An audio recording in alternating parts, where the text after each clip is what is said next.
इस कहानी की शुरुआत में हमें रात का सीन दिखाया जाता है जहां गेहूं के खेतों में एक तेज रोशनी फसल को पूरी तरीके से बर्बाद कर देती है। दरअसल ये रोशनी एक जादुई घोड़ी होती है जो रोजाना रात को पृथ्वी की सैर करने आती थी। और जब सुबह खेत का मालिक ये सब देखता है तो बहुत दुखी होता है और वो अपने तीनों बेटों को अपने पास बुलाता है और सबसे छोटे बेटे इवान को रात में खेतों की पहरेदारी करने को कहता है ताकि उस चीज को पकड़ सके जो रात में उसकी फसल को बर्बाद कर रही थी। रात में इवान अपने खेतों की पहरेदारी कर रहा होता है कि तभी उसे एक विशालकाय घोड़ा दिखाई देता है जो वही मैजिकल घोड़ी होती है, जिसे देखकर इवान पूरी तरीके से हैरान हो जाता है। साथ ही वो समझ जाता है कि किसी ने उसकी फसल को बर्बाद किया है, इसीलिए उस घोड़ी को पकड़ने के लिए रस्सी का फंदा फेंकता है। लेकिन जैसे ही फंदा उस घोड़ी के गले में फंसता है वो तेजी से भागना शुरू कर देती है, जिसकी वजह से इवान उस मैजिकल घोड़ी के साथ हवा में उड़ने लगता है। और जब वो घोड़ी नीचे आती है तो इवान जमीन से टकरा जाता है और वो घोड़ी एक दलदल में फंस जाती है। लेकिन इवान को उस पर दया आ जाती है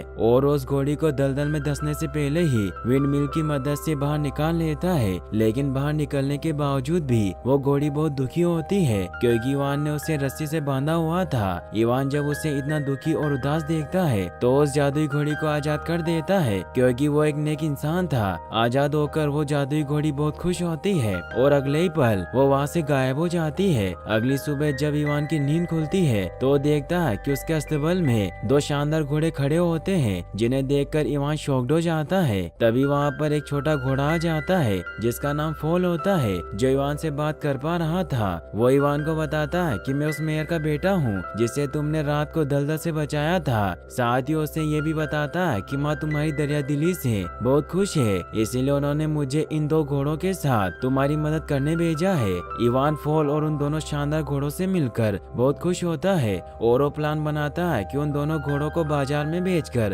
अच्छे पैसे कमाएगा। लेकिन तभी इवान के डैड उसकी तरफ आने लगते हैं क्योंकि वो खेतों की पहले से बुरी हालत देखकर इवान पर बहुत गुस्सा होते हैं। लेकिन इससे पहले क्यों इवान के पास आते, फॉल इवान को लेकर बिजली से भी तेज रफ्तार में वहाँ से दूर आ जाता है। फॉल की तेज रफ्तार को देखकर इवान पूरी तरह से हैरान होता है, लेकिन अब वो वापस जाना चाहता है क्योंकि वो दो घोड़े अभी भी अस्तबल में ही होते हैं। लेकिन फॉल अपनी मैजिकल वॉइस का इस्तेमाल करके उन घोड़ों को अपने पास बुला लेता है। इसके बाद वो दोनों मिलकर उन घोड़ों को शहर में बेचने के लिए निकल पड़ते हैं। शहर पहुंचने पर सभी लोग इवान के दोनों शानदार घोड़ों को देखकर हैरान होते हैं और वो इवान के घोड़ों को खरीदना चाहते हैं। यहाँ पर फॉल को एहसास होता है कि कुछ बुरा होने वाला है, इसीलिए वो इवान से कहता है कि हमें दूर बेंच पर बैठे व्यापारी को अपने घोड़ों को बेचकर यहाँ से निकलना चाहिए। लेकिन इवान फॉल की बातों पर ज्यादा ध्यान नहीं देता क्योंकि उसे लगता है कि फॉल जिस व्यापारी को घोड़े बेचने के लिए बोल रहा है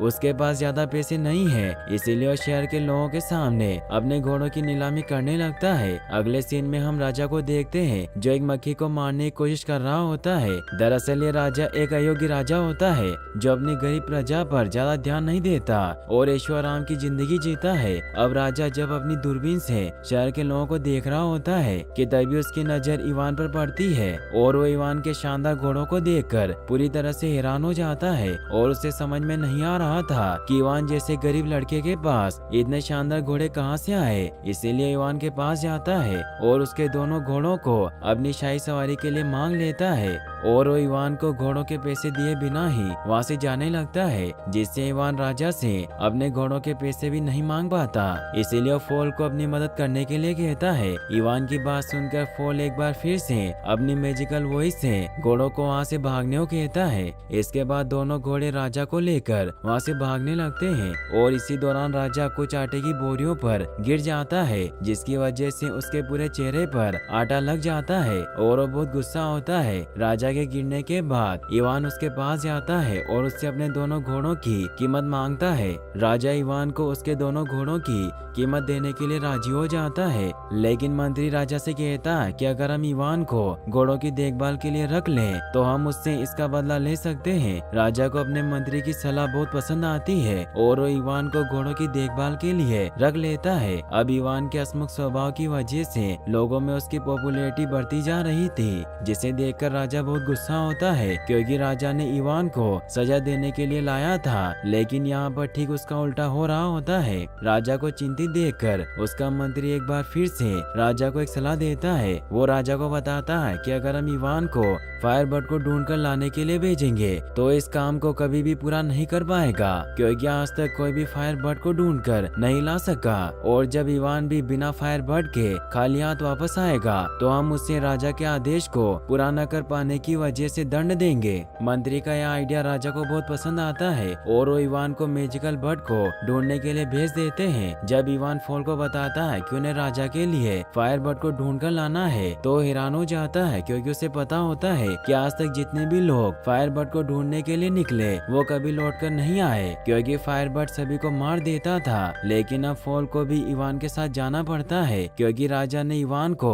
फायरबर्ड को ढूंढ कर लाने का हुक्म दे दिया था। इसीलिए फॉल इवान को अपनी स्पीड से एक जंगल में ले आता है जहाँ पर स्लीपिंग नट्स होते हैं। दरअसल फॉल को पता होता है कि अगर उन लोगों ने फायरबर्ड को ऐसे ही पकड़ने की कोशिश की तो फायरबर्ड इन्हें जलाकर राख कर देगा। इसीलिए फॉल इवान को इस जंगल में लाया होता है ताकि ये लोग स्लीपिंग नट्स को अपने साथ लेकर चले, क्योंकि फायरबर्ड को नट्स बहुत पसंद होता है। और अगर इन लोगों ने फायरबर्ड को किसी तरह स्लीपिंग नट्स खिला दिया तो गहरी नींद में चली जाएगी, जिसके बाद ये लोग बड़ी आसानी से उसे पकड़ लेंगे। अब ये लोग स्लीपिंग नट्स को लेकर रेगिस्तान के बीचों बीच एक छोटे से तालाब के पास पहुंच जाते हैं जहां पर फायरबर्ड रेत के नीचे रहती है। इवान स्लीपिंग नट्स को फायरबर्ड की तरफ फेंकता है और स्लीपिंग नट की खुशबू से फायरबर्ड रेत से बाहर आ जाता है और एक एक करके सारे नट्स को खाना शुरू कर देता है। लेकिन जल्दी उसे पता चल जाता है कि उसके आसपास कोई है और वो फॉल और इवान पर हमला कर देता है। फॉल और इवान दोनों फायरबर्ड से किसी तरह अपनी जान बचाकर भाग रहे होते हैं। इसी दौरान चारों तरफ आग भी लग जाती है। अब एक समय ऐसा भी आता है जब फायरबर्ड इन्हें मारने ही वाला होता है, लेकिन तभी इवान अपने पास बचे आखिरी स्लीपिंग नट्स को फायरबर्ड की तरफ फेंकता है और जब फायरबर्ड इस लास्ट वाले नट्स को खाता है तो गहरी नींद में चला जाता है। इसके बाद इवान फायरबर्ड को लोहे की जालियों में पकड़ लेता है और जब फायरबर्ड होश में आता है तो अपने आप को कैद देखकर बहुत दुखी होता है और वो रोने लगता है। फायरबर्ड को रोता देखकर इवान इमोशनल हो जाता है और उसे आजाद कर देता है। आजाद होकर फायरबर्ड बहुत खुश होता है और वो इशारों में इवान को थैंक्स कहता है। फिर वो पंख फैलाकर आसमान की गहराइयों में उड़ जाता है, लेकिन वो जाते जाते निशाने के तौर पर इवान को अपना एक पंख देकर जाता है जो फायरबर्ड की तरह चमक रहा होता है। इवान उस पंख को पाकर बहुत खुश होता है और फॉल के साथ वापस राजा के पास आ जाता है और उन्हें बताता है कि किस तरह बहुत मुश्किल से उसने फायरबर्ड को पकड़ा और उसे दुखी देखकर आजाद भी कर दिया। लेकिन कोई भी इवान की बातों पर विश्वास नहीं करता और उन्हें लगता है कि इवान झूठ बोल रहा है। हालांकि इवान उन सबको फायरबर्ड का पंख भी दिखाता है, लेकिन उसका भी कोई फायदा नहीं होता, क्योंकि इस वक्त उस पंख में कोई रोशनी नहीं हो रही थी, जिसकी वजह से वो पंख भी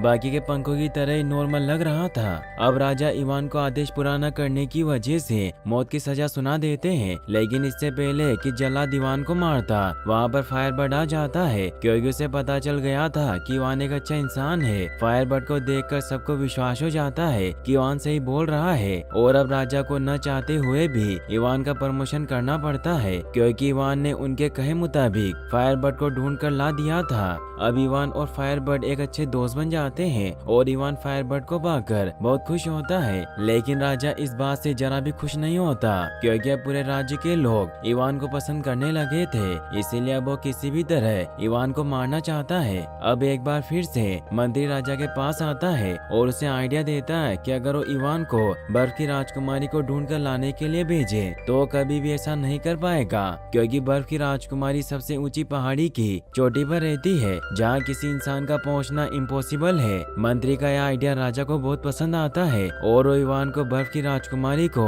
ढूंढ कर लाने के लिए भेज देता है। अब इवान फॉल के साथ बर्फ की राजकुमारी को ढूंढ कर लाने के लिए निकल जाता है। हालांकि फॉल उसे समझाता है कि बर्फ की राजकुमारी को ढूंढ कर लाना अपनी मौत को दावत देने के बराबर है, लेकिन इवान फॉल की बातों पर ज्यादा ध्यान नहीं देता और बहुत मुश्किल से किसी तरह फॉल की मदद से उस गुफा के पास पहुंच जाता है जिसके अंदर राजकुमारी होती है। लेकिन गुफा के दरवाजे पर बर्फ की एक मोटी दीवार होती है, जिसकी वजह से वो गुफा के अंदर नहीं जा पा रहे थे। लेकिन तभी फायरबर्ड का पंख एक्टिवेट हो जाता है और वो बर्फ की मोटी दीवार के अंदर चला जाता है, जिससे वो दीवार देखते ही देखते पिघल जाती है। इसी दौरान फॉल भी उस पानी के साथ बह जाता है और नीचे गिर जाता है। लेकिन इवान को इस बारे में कुछ भी पता नहीं चलता और वो गुफा के अंदर चला जाता है, जहाँ पर बर्फ की राजकुमारी की तरह ही बहुत सी राजकुमारियां सो रही होती है। लेकिन इवान फायरबर्ड के पंख की मदद से रियल बर्फ की राजकुमारी को ढूंढ लेता है और उससे अपने साथ चलने को कहता है। लेकिन राजकुमारी इवान के साथ चलने से मना कर देती है, क्योंकि उसे लगता है कि अब दुनिया में कोई भी बहादुर इंसान नहीं बचा जिससे वो शादी कर सके, और वो पहाड़ी की चोटी से नीचे कूद जाती है। ये देखकर इवान भी बिना कुछ सोचे समझे राजकुमारी को बचाने के लिए नीचे कूद जाता है। लेकिन राजकुमारी अपने विशेष प्रकार के कपड़ों की मदद से हवा में उड़ पा रही थी। लेकिन जब वो इवान को तेजी से नीचे गिरता हुआ देखती है तो उसे भी अपने साथ ले लेती है। लेकिन तभी इवान की गलती की वजह से राजकुमारी की ड्रेस फट जाती है और वो दोनों नीचे गिरने लगते हैं। फॉल भी ये सब देख लेता है और वो अपने पंख को एक्टिवेट करके उन दोनों को बचा लेता है। लेकिन गिरने की वजह से राजकुमारी बेहोश हो चुकी थी। अब रात में जब ये लोग एक जंगल में रुकते हैं तो फॉल इवान को समझाता है कि तुम्हें राजकुमारी से प्यार हो गया है, इसीलिए हम लोगों को वापस राजा के पास नहीं जाना चाहिए। लेकिन हर बार की तरह इस बार भी इवान फॉल की बातों पर ज्यादा ध्यान नहीं देता। अब कहीं न कहीं राजकुमारी भी इवान को पसंद करने लगी थी। अगली सुबह इवान फॉल और राजकुमारी के साथ राजा के पास पहुंच जाता है। राजा इवान के साथ राजकुमारी को देखकर बहुत गुस्सा होता है, क्योंकि एक बार फिर से इवान ने राजा को गलत साबित कर दिया था। लेकिन मंत्री राजा को समझाता है कि आप दुखी मत होइए, इसमें आपका ही फायदा है, क्योंकि अब आप राजकुमारी से शादी कर लेंगे। इवान के राजकुमारी को लाने के लिए उसे ढेर सारा सोना देकर सम्मानित किया जाता है। लेकिन इवान इसके बावजूद भी बहुत दुखी होता है, क्योंकि कहीं न कहीं इवान अब राजकुमारी को पसंद करता है। रात में इवान छुपकर राजकुमारी से मिलने जाता है और राजकुमारी को फूलों का एक गुलदस्ता देता है, जिसे पाकर राजकुमारी बहुत खुश होती है, क्योंकि राजकुमारी भी अब इवान को पसंद करती है। लेकिन तभी वहाँ पर राजा के लोग आ जाते हैं, जिसकी वजह से इवान को वहाँ से जाना पड़ता है। इवान ये सोचकर परेशान रहने लगता है कि अब राजकुमारी की शादी राजा के साथ हो जाएगी और वो कुछ भी नहीं कर पाएगा। अब एक दिन जब राजा राजकुमारी को शादी करने के लिए पूछते हैं तो साफ साफ मना कर देती है और कहती है कि मैं तब तक शादी नहीं कर सकती जब तक मेरी ग्रैंड मदर की खोई हुई अंगूठी नहीं मिल जाती, जिसे मैंने समंदर में कहीं खो दिया था। राजकुमारी की बात सुनकर राजा परेशान हो जाता है कि आखिर वो इतने बड़े समुद्र में छोटी सी अंगूठी कैसे ढूंढेगा। लेकिन तभी वहाँ पर इवान आ जाता है और राजा एक बार फिर से इवान को राजकुमारी की अंगूठी ढूंढ कर लाने के लिए भेज देता है। इवान तो अंगूठी को ढूंढ कर लाने के लिए राजी हो जाता है, लेकिन फॉल इस बात से बहुत परेशान होता है, क्योंकि उसे इवान की अंगूठी ढूंढने में उसकी मदद करनी होगी और इस बार उसे खुद पता नहीं होता कि अंगूठी कहाँ पर है, इसीलिए अपनी माँ से मदद मांगता है। फॉल की माँ आसमान में मैजिक से उसे बताती है कि राजकुमारी के ग्रैंड मदर की अंगूठी एक बड़ी सी वेल के पेट में है, जो अब एक आइलैंड में बदल गई है, और वो फॉल को वेल तक पहुंचने का रास्ता भी बताती है। अगली सुबह फॉल इवान के साथ उस वेल को ढूंढने के लिए निकल जाता है। अब जब ये लोग आसमान में उड़ रहे होते हैं तभी इवान तेज हवाओं की वजह से अपना बैलेंस खो देता है और समुद्र में गिर जाता है, जहाँ पर वो देखता है कि एक बड़ी सी व्हेल को मोटी मोटी जंजीरों से बांध कर रखा गया है, जिसकी वजह से वो व्हेल एक छोटे से आइलैंड में बदल गई है। इस व्हेल को देखकर इवान समझ जाता है कि यह वही व्हेल है जिसकी उनको तलाश है, और वो दोनों व्हेल के पास पहुंच जाते हैं। व्हेल इन्हें बताती है कि उसने गलती से कुछ शिप्स को निगल लिया था, जिसकी वजह से उसे जंजीरों से बांधकर रखा गया है। लेकिन अब उसे अपनी गलती का एहसास हो गया है और वो अपनी गलती सुधारना चाहती है। यहाँ पर इवान को एक आइडिया आता है कि अगर वो किसी तरह से व्हेल को चीख दिला दे तो उसकी सारी जंजीरें टूट जाएगी और वो आजाद हो जाएगी। इसके बाद इवान फॉल को लेकर व्हेल के नाक के अंदर चला जाता है, जिसकी वजह से व्हेल को एक जोरदार छींक आती है और उसके द्वारा निकले गए सारे शिप बाहर आ जाते हैं और साथ ही उसकी जंजीर भी टूट जाती है। व्हेल आजाद होकर बहुत खुश होती है और देखते ही देखते समुद्र की गहराइयों में कहीं खो जाती है। लेकिन इवान व्हेल से राजकुमारी की ग्रैंड मदर की अंगूठी मांगना भूल जाता है, जिससे वो बहुत दुखी होता है। लेकिन तभी वहाँ पर एक केकड़ा आता है जो इवान को राजकुमारी की ग्रैंड मदर की अंगूठी दे देता है, क्योंकि व्हेल ने इवान के दिल की बात जान ली थी। अंगूठी मिलने पर इवान बहुत खुश होता है और वो फॉल के साथ वापस आ जाता है। वापस आने के बाद वो छुपकर राजकुमारी से मिलने जाता है और राजकुमारी को उनकी ग्रैंड मदर की अंगूठी दे देता है। अंगूठी को देखकर राजकुमारी बहुत खुश होती है और वो समझ जाती है कि इवान एक बहादुर लड़का है, इसीलिए अब इवान राजकुमारी को शादी के लिए प्रपोज करता है।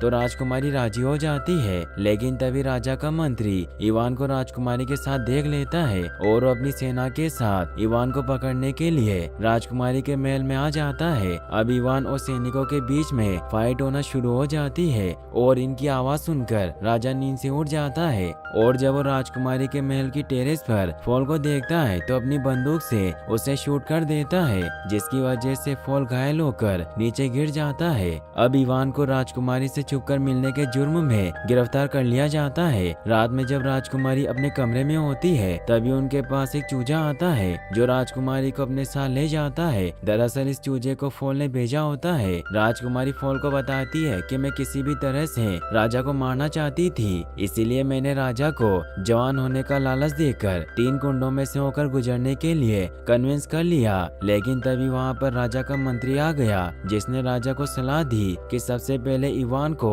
उन तीनों कुंडों में से होकर गुजारा जाए। इसीलिए कल इवान को 3 बड़े कुंडों में से होकर गुजारा जाएगा। पहले कुंड में ठंडा पानी, दूसरे में गर्म पानी और तीसरे में उबलता हुआ दूध होगा। और अगर हमें इवान को बचाना है तो हमें ठंडे पानी के कुंड में मेरी ग्रैंड मदर की रिंग डालनी पड़ेगी। इसके साथ ही उबलते हुए पानी में फायर बर्ड का पंख और उबलते हुए दूध के कुंड में लाइफ डेथ का फूल डालना होगा, जो पृथ्वी के अंतिम छोर पर मिलता है। राजकुमारी की बात सुनकर फॉल कहता है कि मुझे नहीं लगता कि मैं कल सुबह तक पृथ्वी के अंतिम छोर से लाइफ डेथ के फूल को लेकर वापस आ जाऊंगा, क्योंकि मैं पहले से ही जख्मी हूँ। लेकिन राजकुमारी फॉल को हिम्मत देती है कि तुम ऐसा कर सकते हो। इसके बाद फॉल अपनी सुपर स्पीड से लाइफ डेथ के फूल को लेने के लिए निकल पड़ता है। अगली सुबह हम इवान को देखते हैं, जिसे उबलते हुए गर्म पानी से भरे कुंड में डाला जाता है। लेकिन तभी राजकुमारी बड़ी चालाकी से उस कुंड में अपनी ग्रैंड मदर की अंगूठी को डाल देती है, जिससे इवान की जान बच जाती है और उड़ते हुए ठंडे पानी के कुंड में जा गिरता है। तभी फायरबर्ड इवान की जान बचाने के लिए अपने पंख को ठंडे पानी के कुंड में डाल देता है, जिसकी वजह से इस बार भी इवान की जान बच जाती है और वो उड़ते हुए उबलते हुए दूध के कुंड में जा गिरता है। वहीं दूसरी तरह हम फॉल को देखते हैं, जो किसी तरह लाइफ डेथ के फूल तक पहुंच गया होता है। यहाँ पर लाइफ डेथ का फूल फॉल से कहता है कि अगर तुम मुझे तोड़ोगे तो तुम भी मारे जाओगे, लेकिन फॉल उसकी बातों पर ज्यादा ध्यान नहीं देता और उसे तोड़ लेता है। इसके बाद हम इवान को देखते हैं, जिसको उबलते हुए दूध के कुंड में गए काफी समय हो गया था, जिसकी वजह से सबको लगता है कि इवान मारा गया और सभी दुखी होकर वहाँ से जाने लगते हैं। लेकिन तभी लाइफ डेथ का फूल उस कुंड में आकर गिरता है, जिससे एक तेज रोशनी होती है और अगले ही पल इवान उस कुंड में से किसी राजकुमार की तरह बाहर निकलता है, जिसे देखकर सभी लोग बहुत खुश होते हैं। इवान को जिंदा देखकर राजा को पूरी तरह से विश्वास हो जाता है कि वो भी इन कुंडों की मदद से जवान हो सकता है, इसीलिए वो भी एक कुंड में कूद जाता है। लेकिन अगले ही पल वो एक बड़े से बबल में कैद होकर बाहर निकलता है और बबल के साथ ही आसमान की गहराइयों में चला जाता है। राजा के जाने के बाद इवान को वहाँ का नया राजा बना दिया जाता है, जिससे इवान और राजकुमारी दोनों बहुत खुश होते हैं। फिर वो दोनों फॉल के पास जाते हैं, जो बहुत दुखी होता है क्योंकि लाइफ डेथ के फूल ने उससे कहा था कि वो जल्दी मर जाएगा। लेकिन यहाँ पर राजकुमारी फॉल को बताती है कि वो तो सिर्फ तुम्हारा टेस्ट ले रहा था कि तुम दिल के सच्चे हो या नहीं। राजकुमारी की बात सुनकर फॉल बहुत खुश होता है। इसके बाद ये तीनों मिलकर खुशी खुशी रहने लगते हैं और यहीं पर इस मूवी की हैप्पी एंडिंग हो जाती है। और गाइस, अगर आप ऐसी ही जादुई डॉग की कहानी देखना चाहते हैं तो एंड स्क्रीन पर क्लिक करके आप उस वीडियो को भी वॉच कर सकते हैं। और इस वीडियो को लाइक और चैनल को सब्सक्राइब करने के लिए आपका तहे दिल से शुक्रिया। Thanks for watching.